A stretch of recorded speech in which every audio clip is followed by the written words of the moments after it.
to go on a quick diatribe here. I have really strong feelings about this.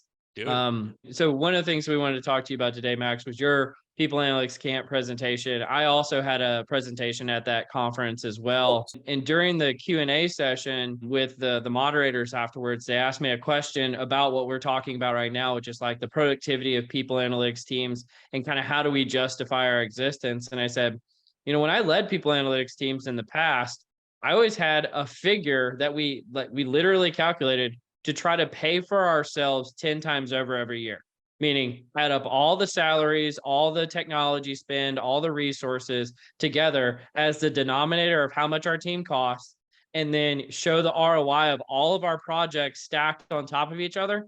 And if you stack all those projects on top of each other, that it should pay for itself 10 times more than our team costs. And the moderator asked me, he said, do any other people analytics teams do this? And I said, not that I know of.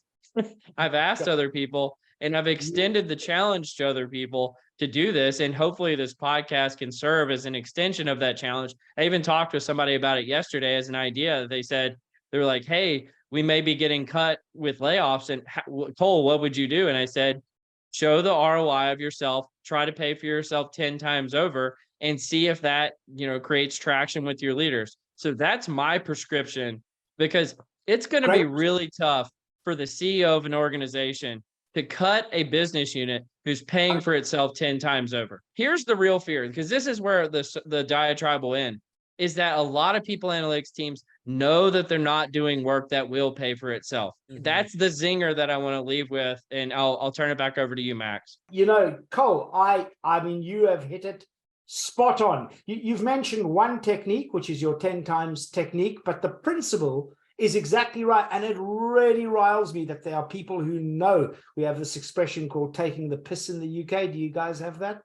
They know that they are, well, you can imagine, that people know that they're taking the piss in people analytics and not doing it, and that they're playing around with toys.